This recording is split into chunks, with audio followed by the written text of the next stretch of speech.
So, what's up mga homies? So excited ka na ba sir sa magiging resulta ng ginawa natin? Oo naman po sir. Pakinggan natin magiging tunog niya.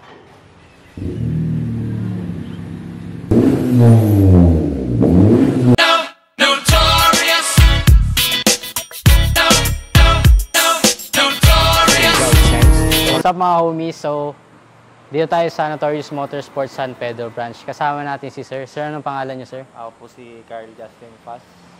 Sir Carl. So, ito yung sasakyan niyo, sir. Ano yung sasakyan niyo, sir? Honda Civic po. So, Honda Civic. So, taga saan pa kayo, sir? Sa Langgam po, sa Sir. So, dito lang din si sir. Malapit lang kayo dito. So, nadadaanan niyo to, sir, no? Ako, nadadaanan po. Yun. So, saan niyo, sir, nakilala yung Notorious? Bale, nag-hanap ako dati ng bag.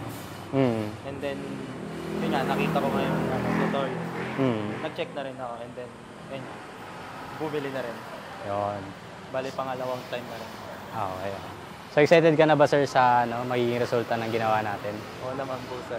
Okay. So, tingnan lang natin yung ginawa natin sa kotse ni sir. So, sa mga homies, so ito yung project natin. Honda Civic na FC. RS Turbo. So, 1.5 turbo. So, ginawa natin dito. Ayan. Makapansin nyo muna, naka-body kit siya na pang tri-tip.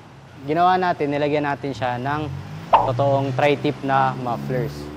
So, ito yung makikita nyo. Lahat ng muffler na yan, functional yan. So, hindi siya yung may peking muffler pa. So, makikita nyo, lahat may lalabas dyan mamaya. So, yan. Ito yung exhaust system. So, ito yung mga package na ginagawa natin sa mga FC. So, para masagad natin yung performance, yung tipid, plus yung quality ng sound. So, yan. Stainless 304, 2.5 inches na pipings dahil nga 1.5 turbo to. So, ayan. Makikita nyo, walang sayad, walang tatama. Kahit na i-lowered. So, ayan, napakaganda ng pagkakagawa natin. So, gumagamit din tayo ng mga flange natin na laser cut. So, para makaiwas tayo sa pag-leak ng exhaust system, tsaka mas madali siyang baklasin dahil hati-hati bawat parts ng exhaust system natin. So, yun, kahit na turbo to, naglagay pa rin tayo ng resonator.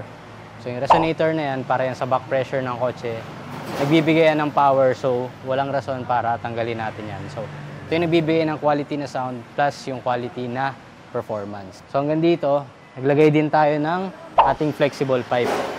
So yung flexible pipe na yan, para yan sa pag-absorb ng vibration ng engine pati ng exhaust system. So para may pagkakahiwalay sila.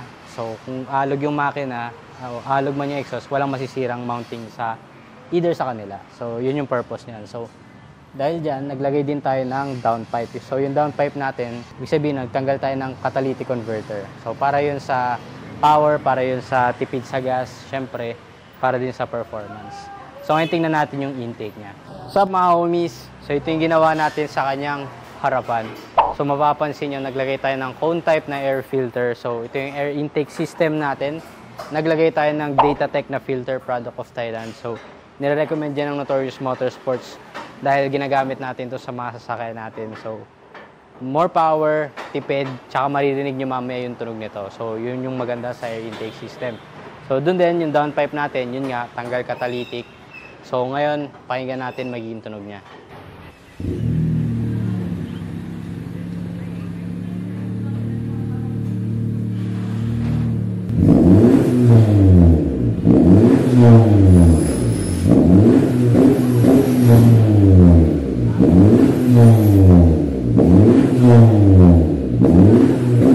Yeah.